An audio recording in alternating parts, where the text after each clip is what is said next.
Hello, good morning students. और आपका स्वागत है द फ्यूचर कोचिंग में।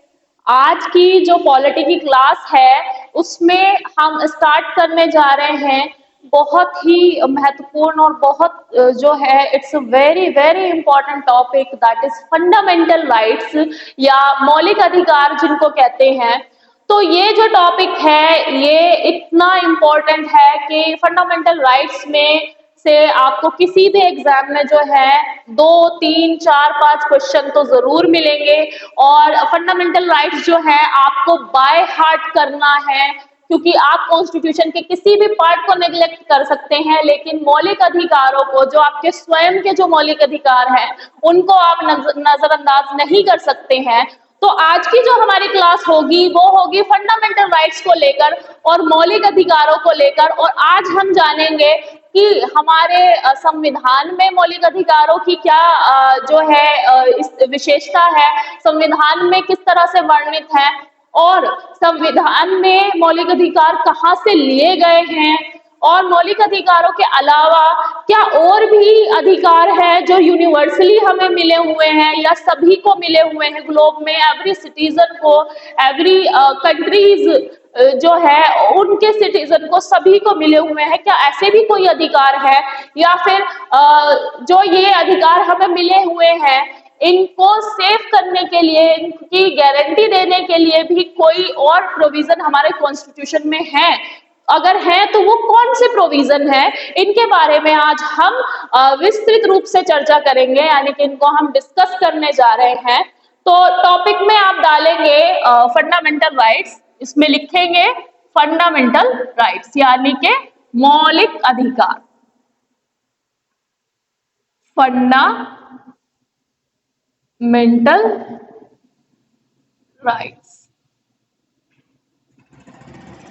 फंडामेंटल राइट्स या मौलिक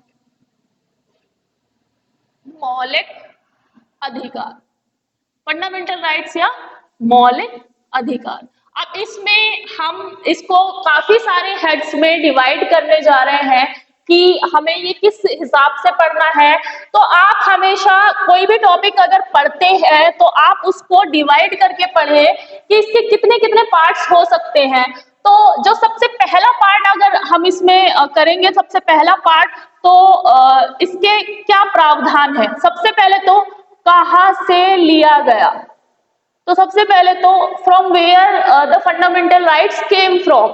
तो पहले क्वेश्चन का हम आंसर करते हैं, उसके बाद हम आगे बढ़ेंगे। तो फंडामेंटल राइट्स जो है या मौलिक अधिकार है कहाँ से लिए गए हैं। आप लोग भी निकाल लो अपनी नोटबुक रिवाइज करने के लिए। तो कहाँ से लिए गए हैं सबसे पहले हम बात करेंगे। तो फंडामेंटल राइट जो है ये आप लिखेंगे, इसमें इसकी हिस्ट्री जो है उसके बारे में जानते हैं। तो ये यूएसए के बिल ऑफ राइट्स से लिए गए हैं, बिल ऑफ राइट्स। तो यूएसए का जो बिल ऑफ राइट्स है वहां से ये लिए गए हैं। और यूएसए के साथ साथ जब हमारा जो देश है यानी कि हमारी कंट्री जब इंडिपेंडेंट हुई थी तो 1948 में यूडीएचआर भी डिक्लेयर हुए थे, यानी कि universal declaration of human rights, UDHR भी घोषित हुए थे। और यूडीएचआर की जो डेट है वो है 10 दिसंबर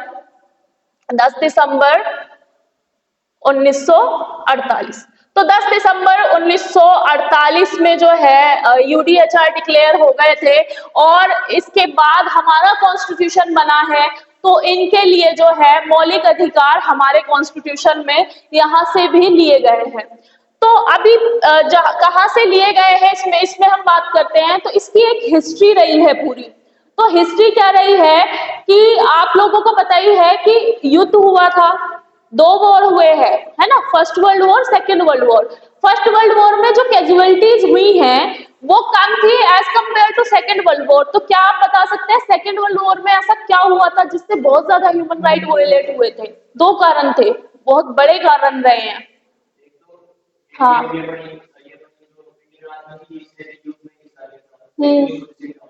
और बहुत ऐसी एक पर्सनालिटी है जो जिसने बहुत कहते हैं ना कि होलोकास्ट किया था। कौन था वो?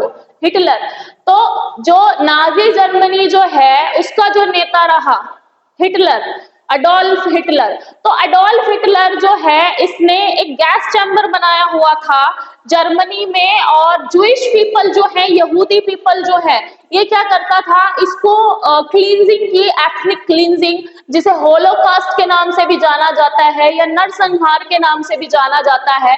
तो इसने जूइश पीपल को उस गैस चैम्बर में बुलाया जाता था, रखा जाता था, और वहां पर उनकी जो है उसमें जहरीली गैसेस जैसे कि अमोनिया वगैरह छोड़ दी जाती थी, और उनकी वजह से उनकी मृत्यु हो जाती थी। तो इसे होलोकास्ट की टर्म कहते हैं। तो इस वजह से जो है युद्ध में क्राइम के समय जो भी सिविलियंस हैं उनको भी बहुत सफर करना पड़ा था, उनके ह्यूमन राइट्स का वायलेशन हुआ था। इस वजह से जो है यूडीएचआर फ्रेम हुए इसके बाद कि कोई भी कंट्री ह्यूमन राइट्स का वायलेशन नहीं करेगी। और इसमें आप जैसे कि इसमें एक और चीज भी हुई थी, जापान में नागासाकी और हिरोशिमा पर बम फेंके गए थे। तो उसमें आप ये बताइए, किसी कंट्री की आर्मी अगर लड़ रही है तो आर्मी युद्ध में है तो आर्मी के भी कुछ ह्यूमन राइट्स हैं। उसके साथ साथ उन्होंने 2 सिटी पर बम गिराए थे, एटम बम, यूएसए ने।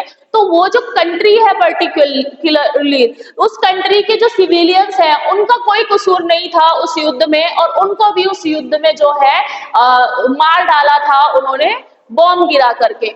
तो यूडीएचआर इस तरह से फिर 1948 में जो है ये बने, और universal declaration of human rights का जो है ये चार्टर आया, और इस चार्टर में जो है कुछ मौलिक अधिकार जो है वो दिए गए हैं कि इररिस्पेक्टिव ऑफ किसी भी कंट्री के सिटीजन है, लेकिन फर्स्ट ऑफ ऑल आप ह्यूमन हैं, और ह्यूमंस के जो जन्म से जो कुछ राइट्स होते हैं उन्हीं को हम मौलिक अधिकार कहते हैं। नेक्स्ट इसमें हमने देख लिया कि कहां से लिए गए, याद रखेंगे यूएसए के बिल ऑफ राइट्स से लिए गए हैं। और 1948 में universal declaration of human rights जो हुआ 10 दिसंबर 1948 को, इसमें से भी हमने कुछ राइट्स जो है यहाँ से प्रेरणा ली है।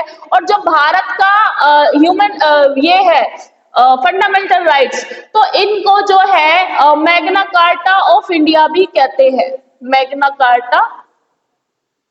Magna carta of India. तो ह्यूमन राइट्स को मैग्ना कार्टा ऑफ इंडिया भी कहते हैं। अब हम देखते हैं कि इसके कॉन्स्टिट्यूशन में क्या प्रोविजन है, यानी कि संविधान में इसके क्या प्रावधान है। तो कहां से लिया गया हमने ये देख लिया। अब ये प्रावधान इसके देखते हैं, संविधान में क्या प्रावधान दिए गए हैं। तो संविधान में क्या प्रावधान दिए गए हैं सबसे पहले हम देखेंगे। तो संविधान में कहां पर यह वर्णित है, तो इसको देखेंगे आप पार्ट 3 में। संविधान के पार्ट 3 में जो है ये दिए गए हैं, और इनको मैग्ना कार्टा ऑफ इंडिया भी कहते हैं। उसके साथ साथ अगर अनुच्छेद की बात करें तो अनुच्छेद 12 से लेकर 35 तक जो है ये वर्णित है, और इसमें फंडामेंटल राइट्स जो है वो 14 से लेकर के 32 तक दिए गए हैं। यानी कि 12 से लेकर 35 पूरा आर्टिकल फंडामेंटल राइट्स से है। इसमें 12 और 13 स्टेट की डेफिनेशन है, 12 से लेकर 35, उसमें 14 से लेकर 32 जो है वो फंडामेंटल राइट्स है, यानी कि आपके मौलिक अधिकार वर्णित है। तो हमने देख लिया कि प्रावधान क्या है, पार्ट 3 में है 12 से लेकर 35 और 14 से लेकर 32 जो है ये मौलिक अधिकार इसमें वर्णित है।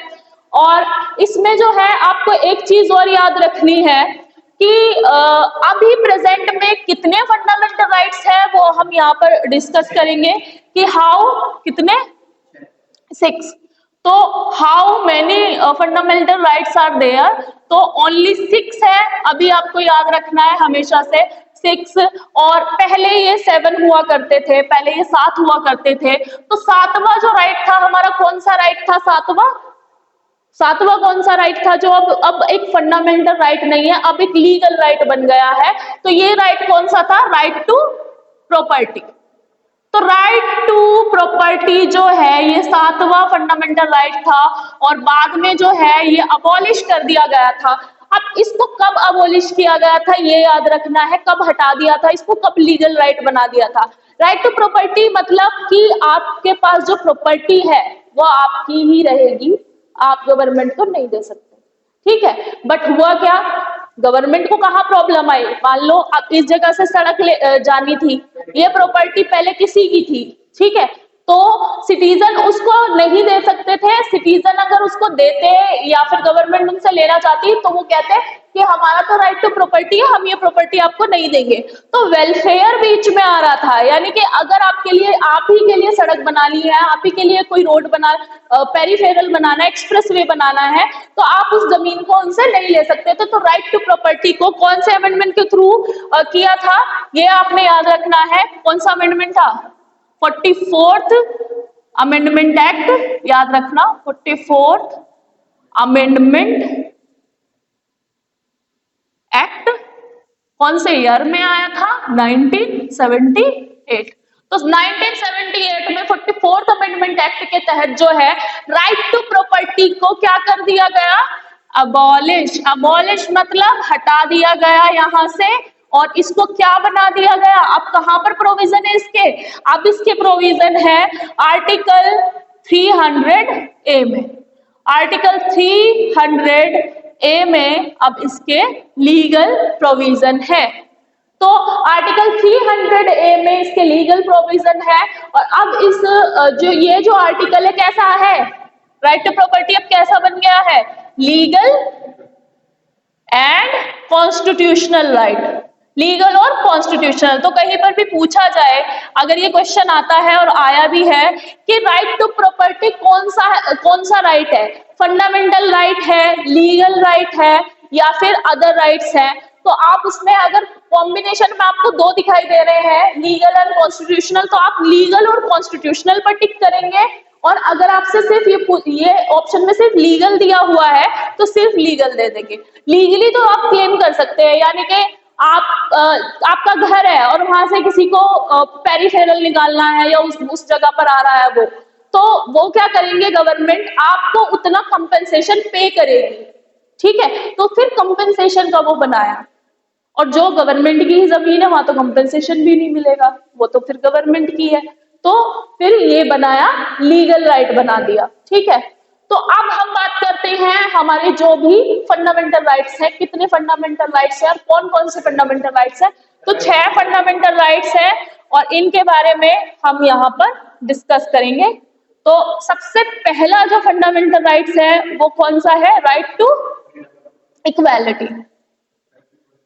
Right to equality, right to equality, right to equality यानी जिसे हिंदी में हम कहते हैं समता का अधिकार, समानता का अधिकार या समता का अधिकार, राइट टू इक्वालिटी। अब इसके आर्टिकल बताइए, कौन कौन से आर्टिकल, 14 से, हाँ, तो 14 से लेके 18 तक जो है ये आर्टिकल डील करता है राइट टू इक्वालिटी। उसके बाद आता है सेकंड हमारा राइट है राइट टू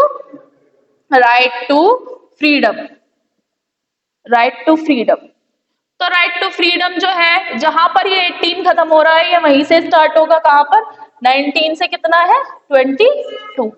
तो राइट टू फ्रीडम है 19 से 22, यानी कि ये कौन सा आएगा, हिंदी में इसे क्या कहेंगे हम, स्वतंत्रता। हिंदी में भी अगर आ जाता है और आपको नहीं पता तो लिखना स्वतंत्रता का अधिकार। कोई कोई वर्ड ऐसा होता है कि वो हिंदी में हमें याद नहीं है या इंग्लिश में याद है, तो इंटरचेंज करके देख लेते हैं। थर्ड राइट देखिए, थर्ड राइट कौन सा है, राइट टू इक्वालिटी हो गया, राइट टू फ्रीडम हो गया, फिर क्या है, राइट अगेंस्ट एक्सप्लॉइटेशन, है ना, right against exploitation, right against exploitation, ठीक है, राइट अगेंस्ट एक्सप्लॉइटेशन। इसमें 2 ही आर्टिकल हैं, वो आपको याद रखने हैं, एक तो चाइल्ड लेबर से संबंधित है और एक बॉन्डेड लेबर से संबंधित है, ठीक है। तो 23 और 24। फोर्थ राइट है आपका, कौन सा राइट है, अब आएगा आपका right to freedom of religion, right to freedom of religion, यानी कि धर्म की स्वतंत्रता का अधिकार, फ्रीडम ऑफ रिलीजन, इसको बोलेंगे धर्म की स्वतंत्रता का अधिकार। धर्म की स्वतंत्रता का अधिकार। धर्म की स्वतंत्रता का अधिकार।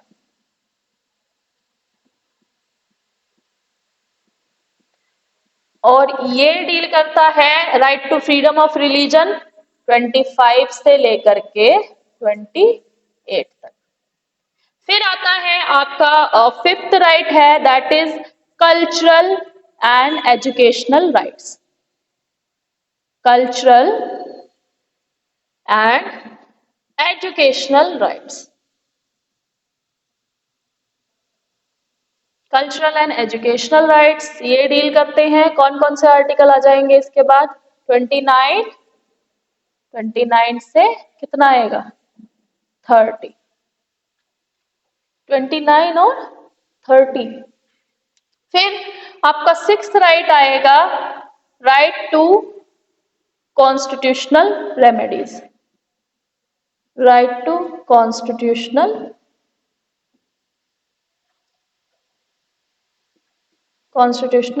रेमेडीज। यानी कि अगर ये है, इसमें एक ही आर्टिकल आएगा, that is article 32।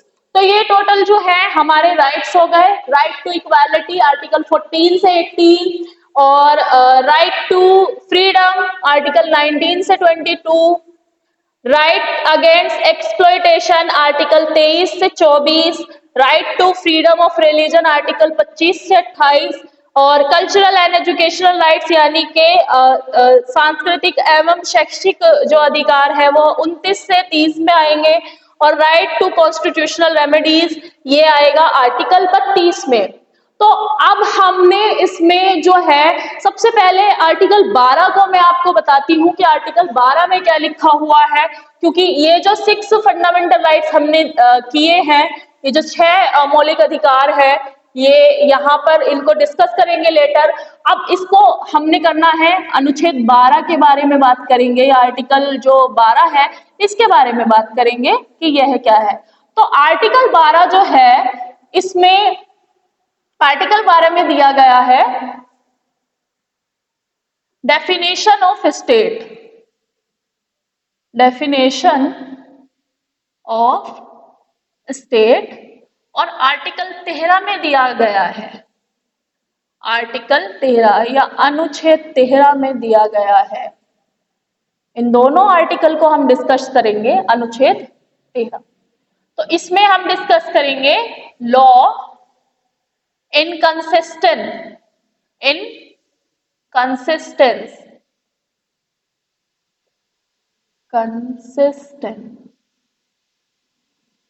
with fundamental rights shall be declared null and void।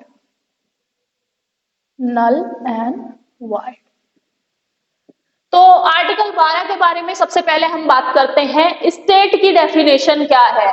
तो आपने कितनी बार सुना होगा, और those who have some kind of law background, तो उनको तो पता ही होगा कि स्टेट क्या है।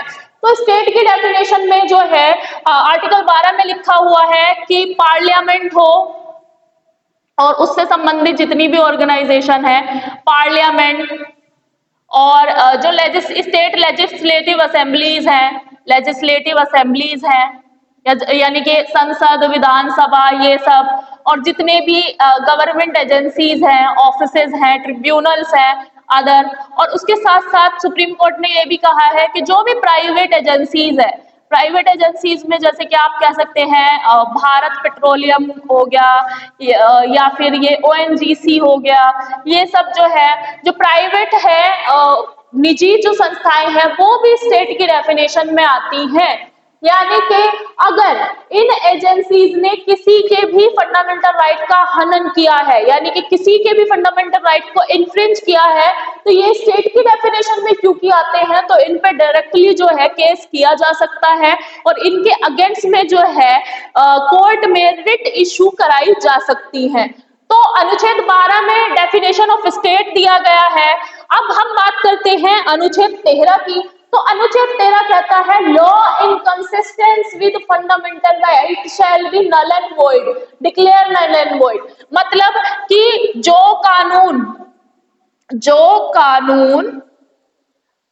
जो भी मौलिक अधिकार है इनसे असंगत है, जो भी कानून मौलिक अधिकारों से असंगत है, मौलिक अधिकारों के असंगत है। असंगत मतलब कि वो किसी भी मौलिक अधिकार का जो है वो हनन कर रहे हैं, उस लॉ की वजह से किसी मौलिक अधिकार का जो है हनन हो रहा है, तो उनको रद्द घोषित कर दिया जाएगा, रद्द घोषित कर दिया जाएगा, घोषित कर दिया जाएगा।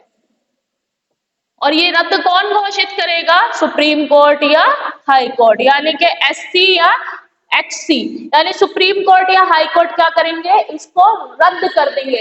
तो आर्टिकल 12 आपको याद रखना है, डेफिनेशन ऑफ स्टेट, यानी कि स्टेट की क्या डेफिनेशन है, स्टेट की डेफिनेशन यानी कि फंडामेंटल राइट का कौन हनन करेगा, और जो भी हनन करेगा उस पे केस किया जा सकता है। तो उसमें कौन कौन आता है?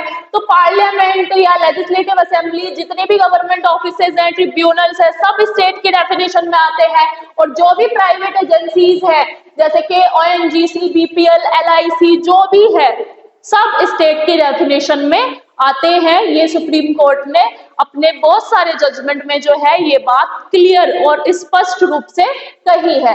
अनुच्छेद 13 बात करता है कि जो भी लॉ इनकंसिस्टेंट है, यानी कि जो भी लॉ जो है किसी भी फंडामेंटल राइट को टेक अवे कर लेते हैं, उनका हनन कर लेते हैं, तो उन लॉज को जो है जुडिशियरी के पास पावर है कि वो उनको नल एंड वॉइड घोषित कर सकती है, यानी कि रद्द घोषित कर सकती है।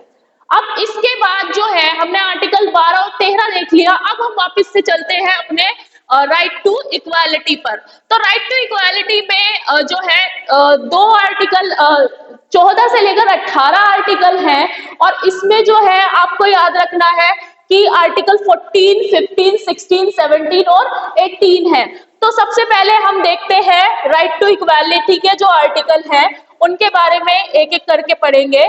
तो आर्टिकल, इसमें कौन कौन से आर्टिकल है? आर्टिकल 14, आर्टिकल 15, आर्टिकल 15 और आर्टिकल 16, 17 और 18।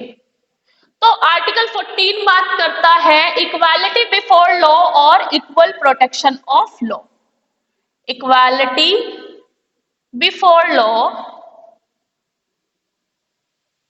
और इक्वालिटी बिफोर लॉ और equal protection of law, equal protection of law. तो आर्टिकल 14 बात करता है इक्वालिटी बिफोर लॉ और इक्वल प्रोटेक्शन ऑफ लॉ, यानी कि ये बात करता है कि कोई भी पर्सन कानून के समक्ष जो है वो बराबर है। इक्वालिटी बिफोर लॉ का मतलब है कि कानून के समक्ष सभी व्यक्ति जो है, यानी कि सभी पर्सन जो है वो इक्वल हैं, यानी कि कोई भी जो पर्सन है, चाहे वो रिच है, पुअर है, या कोई भी लीडर है, या फिर वो कहीं से भी बिलोंग करता है, और कितना भी अमीर गरीब, किसी भी कास्ट, किसी भी रिलीजन का, सब कास्ट का, किसी भी ट्राइब से बिलोंग करता है, लॉ जो है सबके ऊपर है, यानी कि उनके सामने जो है लॉ के सामने जो है, लॉ की नजर में सब बराबर है। तो इसका मतलब है इक्वालिटी बिफोर लॉ। और इक्वालिटी बिफोर लॉ जो है ये जुड़ा हुआ है British concept rule of law. तो रूल ऑफ लॉ जो है ये हमने, यानी ये कानून का शासन, ये हमने लिया है ब्रिटेन से। तो रूल ऑफ लॉ जो है ये हमने ब्रिटेन से लिया है, और इसमें यही बात कही गई है कि कानून की नजर में सब बराबर है।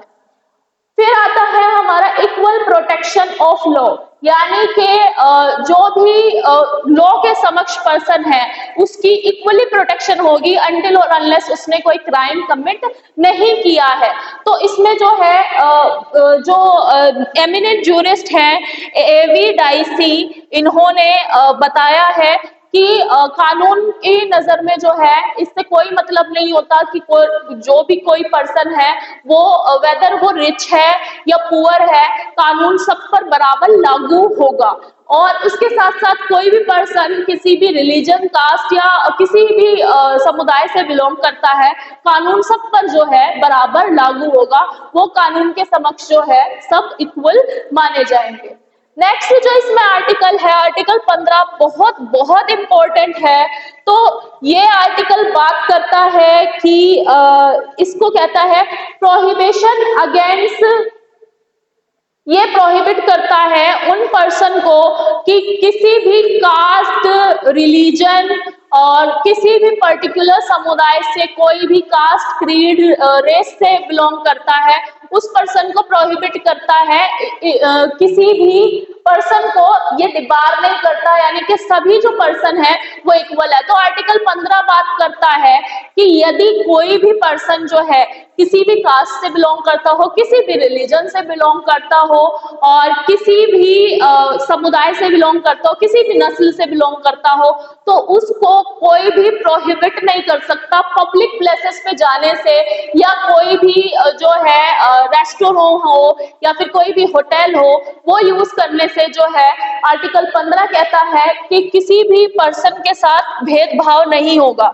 तो इसको ऐसे लिख सकते हैं, अगर आप लिखना चाहें तो prohibition of discrimination,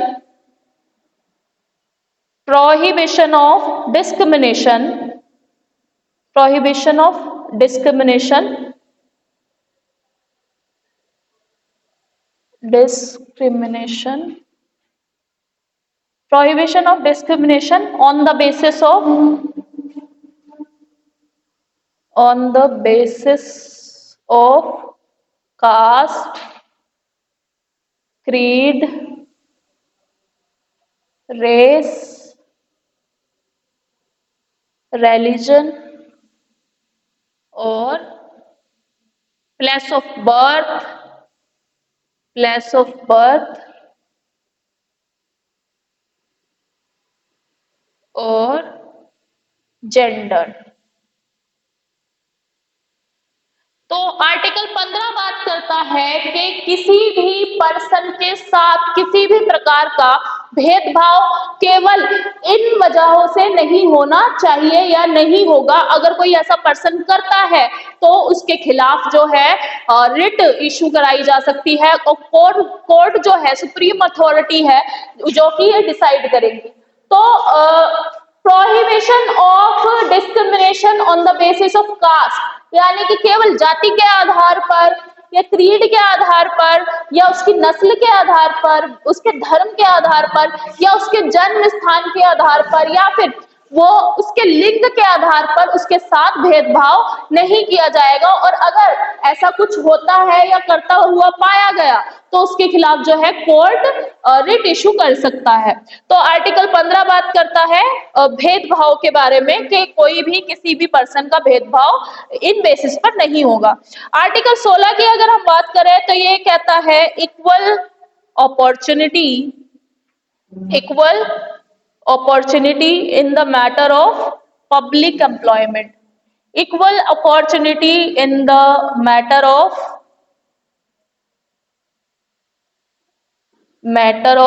public employment, public employment, यानी कि ये बात करता है equal opportunity in the matter of public employment, यानी कि कोई भी गवर्नमेंट सर्विसेज है उसमें जो भी किसी भी पर्सन को जो है डिबार नहीं किया जाएगा, किसी भी पर्सन को भेदभाव के तौर पर जो है उसे ये नहीं कहा जा सकता कि वो पर्सन उस गवर्नमेंट सर्विसेज में नहीं आ सकता।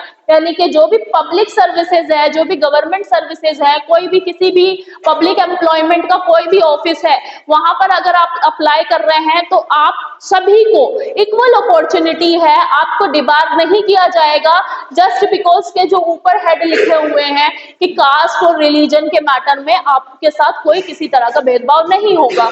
तो इसमें equal opportunities in the matter of public employment में जो है इसका क्लोज 4 आपको पढ़ना है, क्योंकि 4 बात करता है 3 और 4 आपको इसका करना है।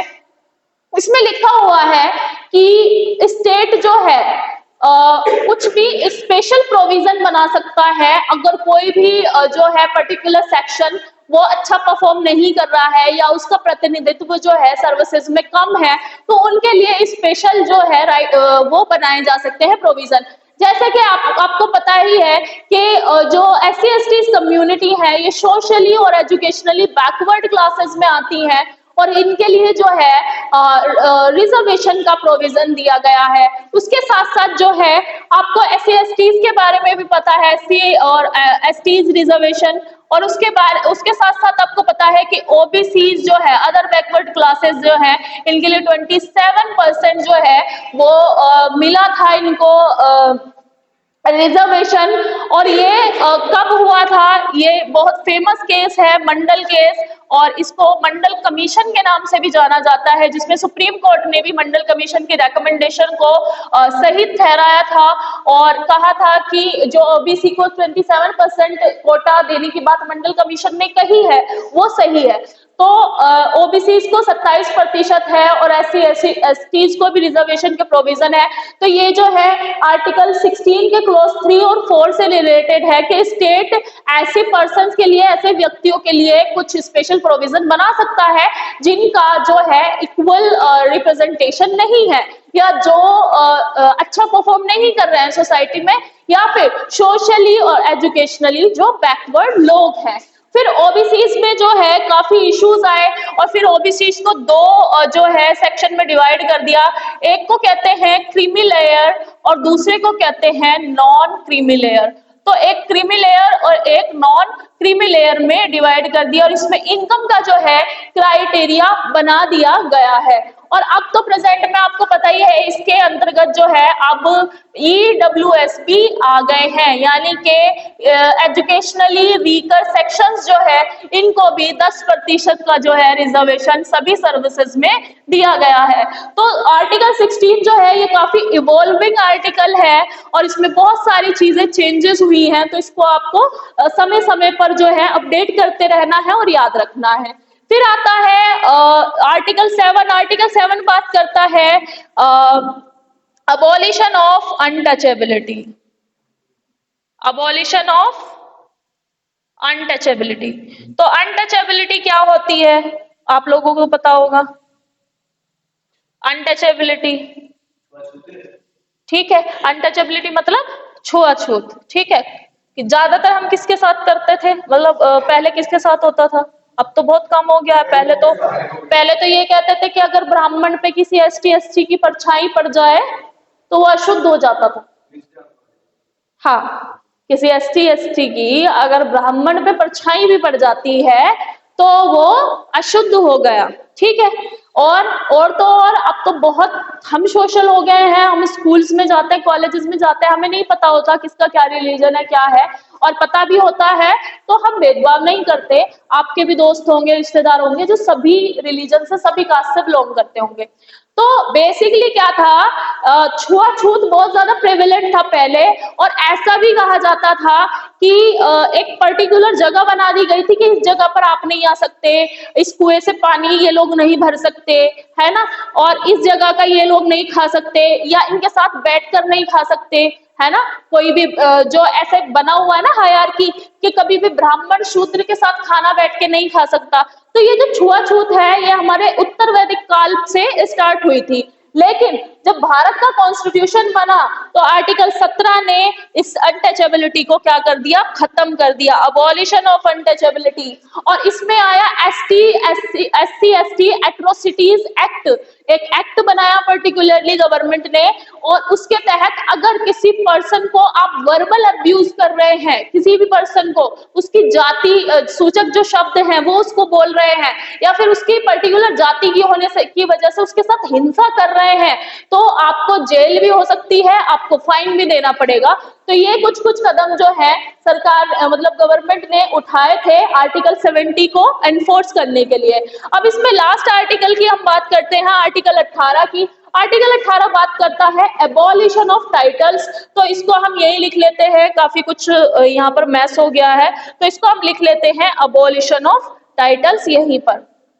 ये बहुत छोटा सा आर्टिकल है, इस आर्टिकल में काफी ज्यादा आपको पढ़ाने को कुछ है नहीं, ये अबोलिशन ऑफ टाइटल बहुत छोटा है, अबोलिशन ऑफ टाइटल। चलिए तो टाइटल की बात कर लेते हैं। जैसे कि पहले होता था महाराजा ऑफ पटियाला या फिर राजा ये सिंह, और मतलब अलग अलग नाम होते थे, जैसे कि महाराजा हरि सिंह, महाराजा करण सिंह, या इस तरह से कुछ नाम होते थे। और फिर उसको टाइटल्स को वो चले आ रहे थे, हेरिडिटरी चले आ रहे थे, यानी कि वंशानुगत चले आ रहे थे। तो आर्टिकल 18 के तहत टाइटल जो है ये अबोलिश कर दिए गए। क्यों अबोलिश किए गए? क्योंकि हम बात कर रहे हैं राइट टू इक्वालिटी की, कानून के समक्ष सब समान है, लेकिन कोई पर्सन अपने नाम के आगे महाराजा लगा ले और वो है भी अगर, तो क्या आम जो पर्सन है वो और वो राजा बराबर माने जाएंगे? नहीं माने जाएंगे, क्योंकि उसके नाम के आगे किंग लगा हुआ है कि वो तो किंग है। तो हमारे इंडिया में ऐसा कोई टाइटल यूज नहीं किया जाता कि अगर आप राजा भी हैं तो आप नहीं दिखा सकते कि आप राजा हैं, हालांकि लोग आपको संबोधित करेंगे, लेकिन अबॉलिश कर दिए टाइटल कि आपको इन टाइटल से कोई बेनिफिट भी नहीं मिलेगा। यानी कि पहले एक पेंशन बंदी हुई थी, ब्रिटिशर्स ने एक पेंशन बनाई हुई थी राजा महाराजाओं के लिए, वो पेंशन भी खत्म कर दी थी इंदिरा गांधी गवर्नमेंट ने। तो अबोलिशन ऑफ टाइटल मतलब जो भी राजा, किंग, विंग, ये सब जो नाम के आगे लगाए जाते थे, महाराजा, पटियाला या सुल्तान या नवाब, ये सब अबोलिश कर दिए गए। लेकिन क्या आपको पता है कि जब 1954 से भारत रत्न स्टार्ट हुआ और हमारे अवार्ड स्टार्ट हुए, भारत रत्न, पद्म विभूषण और पद्म श्री, ये तो सुना होगा, पद्म श्री, पद्म विभूषण, ये सब, तो क्या ये टाइटल में माने जाएंगे? तो सुप्रीम कोर्ट ने कहा था कि ये टाइटल में नहीं आते, ये सिर्फ उपाधियां हैं, है ना, ये तो बस उपाधियां हैं। मान लो किसी को भी भारत रत्न मिला है, जैसे सचिन तेंदुलकर को भारत रत्न मिला है, क्या आप बोलते हो भारत रत्न सचिन तेंदुलकर? कभी नहीं बोलते, सचिन तेंदुलकर ही बोलते हैं, भले ही उनको अवार्ड मिला है ना, वो किताबों में लिख सकते हैं, लेकिन आप जो संबोधित करते हैं, नॉर्मल पीपल, बाकी लोग जो संबोधित करते हैं वो नहीं लगाते, और खुद सचिन तेंदुलकर अपने नाम के आगे नहीं लगाते, भारत रत्न सचिन तेंदुलकर लगाते हैं, नहीं लगाते। तो सुप्रीम कोर्ट ने कहा था कि जो भी भारत रत्न या पद्म श्री, पद्म विभूषण जो है, ये मात्र जो उपाधियां हैं, ये उनको मेरिट के बेस पर मिली है, यानी कि वो क्योंकि मेधावी है इसलिए उनको मिली है, तो इसलिए ये टाइटल की श्रेणी में नहीं आएंगी। तो एक बार एक रिकैप ले लेते हैं, अब तक हमने क्या क्या किया है। तो हमने स्टार्ट किया था फंडामेंटल राइट्स, यानी कि मौलिक अधिकार। सबसे पहले इसमें हमने हेड पढ़ा था कि कहाँ से लिए गए हैं, तो ये यूएसए के बिल ऑफ राइट्स से लिए गए हैं। उसके साथ साथ हमने बात की थी कि 1948 में universal declaration of human rights जो है, जो कि 10 दिसंबर को क्या मनाया जाता है? 10 दिसंबर को ह्यूमन राइट्स डे, इसको याद रखना, ह्यूमन राइट्स डे 10 दिसंबर को मनाया जाता है, जिसे हिंदी में क्या कहते हैं? मानवाधिकार दिवस, मानवाधिकार दिवस। तो मानवाधिकार दिवस जो है ये मनाया जाता है 10 दिसंबर को प्रतिवर्ष। बहुत बार ये क्वेश्चन पूछा गया है। तो 1948 में यूडीएचआर इनसे भी लिया गया है, क्योंकि हमारा कॉन्स्टिट्यूशन 1949 में बना है, तो हमने जो है बिल ऑफ राइट्स यूएसए के वहां से फंडामेंटल राइट्स लिए थे, और इन फंडामेंटल राइट्स को, यानी कि पार्ट 3 को मैग्ना कार्टा ऑफ इंडिया भी कहते हैं। अब बात करते हैं हम प्रावधान की। तो प्रावधान में हमने बात की थी कि फंडामेंटल राइट कॉन्स्टिट्यूशन के पार्ट 3 में है, आर्टिकल 12 से 35 ओवरऑल लिखे हुए हैं, और 1432 में जो 6 फंडामेंटल राइट है ये दिए गए हैं। और फिर उसके बाद हमने बात की थी कि कितने फंडामेंटल राइट थे, तो हमने देखे थे 6 फंडामेंटल राइट थे, उसमें 7वां फंडामेंटल राइट था राइट टू प्रॉपर्टी। लेकिन राइट टू प्रॉपर्टी जो है ये अबॉलिश कर दिया गया 44वें संशोधन के द्वारा, जो कि 1978 में आया था, इसको हटा दिया गया था। फिर हमने बात की थी अपने जो अनुच्छेद 12 है, अनुच्छेद 12 की, कि अनुच्छेद 12 में क्या आता है? तो अनुच्छेद 12 में स्टेट की डेफिनेशन है, यानी कि किसके विरुद्ध केस किया जा सकता है अगर कोई पर्सन जो है हमारे फंडामेंटल राइट का हनन कर ले। तो यदि जो स्टेट की डेफिनेशन में कौन कौन आता है, पार्लियामेंटेरियंस यानी कि एमपी या पार्लियामेंट, पूरी संसद के जो मंत्री हैं वो सब जो है इसमें आएंगे, गवर्नमेंट ऑफिशियल। लेजिस्लेटिव असेंबली इसमें आएगी स्टेट की डेफिनेशन में, गवर्नमेंट इसकी स्टेट की डेफिनेशन में आता है। प्राइवेट एजेंसीज भी यानी कि बीपीएल, ओएनजीसी भी स्टेट की डेफिनेशन में ही आती है। फिर इसमें आएगा अनुच्छेद 13। तो अनुच्छेद 13 हमने पढ़ा था, इसमें लिखा हुआ है कि law inconsistent with fundamental right shall be declared null and void, यानी कि फंडामेंटल राइट के कोई भी लॉ असंगत है, यानी कि उसके अगेंस्ट में कोई भी कानून बन गया तो वो कानून जो है रद्द घोषित कर दिया जाएगा। और इसे कौन रद्द घोषित करेगा? सुप्रीम कोर्ट या हाई कोर्ट। फिर हमने बात की थी कि हमारे कितने फंडामेंटल राइट है उनके बारे में। और हाँ, राइट टू प्रॉपर्टी के बारे में आपको एक और बात याद रखनी है कि अब प्रेजेंट में इसकी क्या पोजीशन है, ये आर्टिकल 300A में वर्णित है। आर्टिकल 300A में जो है ये वर्णित है, यानी कि अब एक सेपरेट आर्टिकल ये बना दिया गया है। और अब ये कैसा राइट रह गया है? मेयर लीगल, यानी कि ओनली लीगल और कॉन्स्टिट्यूशनल राइट ये रह गया है, अब ये फंडामेंटल नहीं है। यानी कि अगर आपकी जमीन गवर्नमेंट लेना चाह रही है आपको कंपेंसेशन देके, तो आप ये नहीं कह सकते कि मैं नहीं दे सकता, मेरा तो राइट टू प्रॉपर्टी है, मैं क्यों दूं अपनी जमीन, तो देनी पड़ेगी कंपेंसेशन, भले ही आपको मिलेगा लेकिन आपकी ये जो जमीन है अब आपकी नहीं है, कोई सी भी नहीं है। अब यहाँ पर भी है, ये भी कल को गवर्नमेंट लेना चाहे तो ले सकती है, ठीक है। तो ये हो गया, यहां तक हो गया था हमारा। फिर हम बात कर रहे थे 6 फंडामेंटल राइट थी। तो राइट टू इक्वालिटी, समता का अधिकार, आर्टिकल 14 से लेकर 18 तक। राइट टू फ्रीडम, आर्टिकल 19 से लेकर 22 तक, स्वतंत्रता का अधिकार। राइट अगेंस्ट एक्सप्लॉइटेशन, यानी कि शोषण के विरुद्ध अधिकार, इसे हिंदी में कहेंगे शोषण के विरुद्ध अधिकार, शोषण के विरुद्ध अधिकार। तो शोषण के विरुद्ध अधिकार, राइट अगेंस्ट एक्सप्लॉइटेशन, ये है 23 से 24। और इसमें फिर आएगा right to freedom of religion, यानी कि धर्म की स्वतंत्रता का अधिकार, आर्टिकल 25 से 28। और फिर आता है आर्टिकल जो है धर्म की स्वतंत्रता का अधिकार,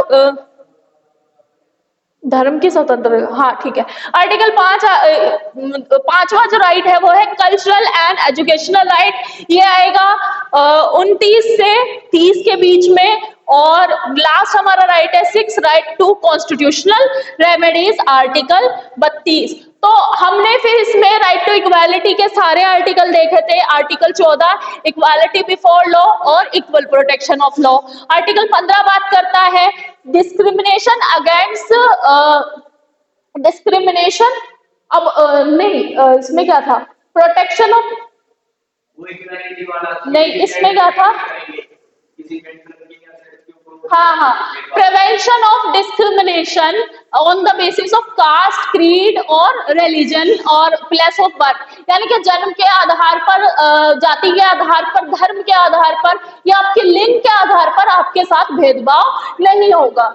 तो इसके साथ एक तो ये हो गया। उसके बाद हमने पढ़ा था 16 में क्या था, equal opportunity in the matter of public employment, यानी कि आपको जो है समान अधिकार प्राप्त हैं पब्लिक एम्प्लॉयमेंट में, यानी कि जो भी रोजगार के जो प्रोविजन है सरकार के अंडर में, उनमें आपको समान अधिकार प्राप्त है। जिसमें कि मैंने रिजर्वेशन के बारे में भी बात की, SC/ST के लिए, OBC के लिए 27% है, EWS के लिए 10% है।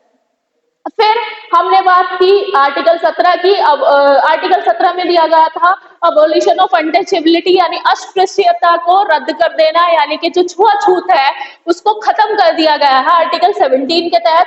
और आर्टिकल 18 जो है ये हमने पढ़ा है right to abolition of titles, यानी कि जो भी उपाधियां हैं उनको खत्म कर दिया गया है। राजा, महाराजा, नवाब, किसी की भी उपाधि है वो जो नहीं है हटा दी गई है और कानून की नजर में सब लोग जो है बराबर है। तो अभी हमने आर्टिकल 14 से 18 कवर किया है और नेक्स्ट क्लास में हम राइट टू फ्रीडम को करेंगे पूरा 19 से लेके 22 तक, और बाकी के राइट्स भी हम नेक्स्ट क्लास में जो है कवर कर लेंगे। तो इसी के साथ ही जो है आज की जो हमारी क्लास है इसको हम वाइंड अप करते हैं और नेक्स्ट सेशन में फिर मिलेंगे। पॉलिटी के नए जो क्लास है, और मौलिक अधिकार जो है ये एक क्लास और लेगा क्योंकि काफी बड़ा टॉपिक है। तो हम नेक्स्ट में जो है बाकी आर्टिकल को कवर करेंगे। Thanks for watching and subscribe to TFC।